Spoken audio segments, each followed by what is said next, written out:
Siddhu junior గడ cinema release అవుతుందంటే ఏ range లో హడావిడి ఉండాలి భయ్య. థియేటర్ దగ్గర మా జాతర సాగాలి. కానీ అలాంటి ఏం జరగలేదు.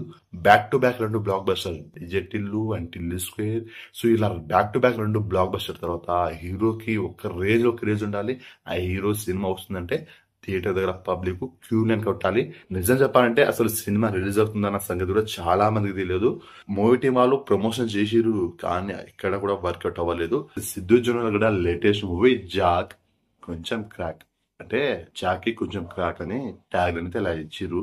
సినిమా అయితే చూశాను భయ్య. సినిమా ఎలా ఉంది ఏంటి, నాకు నచ్చిందా నచ్చలేదా, అది ఏం నచ్చింది ఏం నచ్చలేదు. సో స్పాయిలర్ లేకుండా నాకు నచ్చిన పాయింట్స్ అని నచ్చినవి ప్లస్ అండ్ మైనస్ అయితే మీతో షేర్ చేసుకున్నాను. వీడియోని స్కిప్ చేయకుండా ఎండ్ వరకు చూడండి. వీడియోని లైక్ చేయండి, కొత్త ఛానల్ ని సబ్స్క్రైబ్ చేసుకోండి.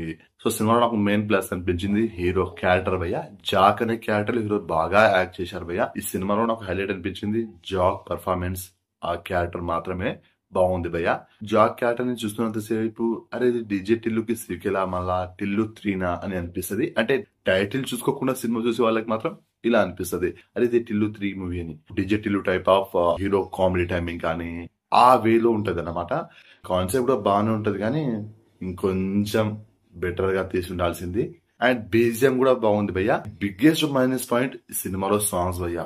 ఒక్క సాంగ్స్ కూడా బాగలేదు. అంటే నాకు నచ్చలేదు, అందరికి నచ్చాలని ఏం లేదు. సో నాకైతే సాంగ్స్ అస్సలు నచ్చలేదు, బాగాలేదు నాకైతే. అండ్ హీరోయిన్ వైష్ణవి చైతన్య ఇంకొంచెం బెటర్ గా పర్ఫామ్ చేయాల్సింది. అండ్ ప్రకాష్ రాజ్ గారు మిగిలిన యాక్టర్స్ వాళ్ళ పర్ఫార్మెన్స్ వరకు ఓకే, కానీ హీరో పర్ఫార్మెన్స్ మాత్రం బాగుంటది. కామెడీ టైమింగ్స్ కామెడీ బాగుంటది.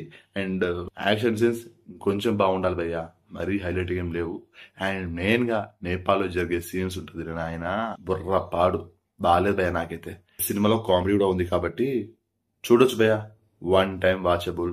అండ్ సినిమాకి నా rating 2.75 stars out of 5 stars. ఇది జస్ట్ నా ఒపీనియన్ మాత్రమే. మీరు కనుక సినిమా చూసినట్లయితే మీకు ఎలా అనిపిందో డెఫినెట్ గా కామెంట్ చేయండి.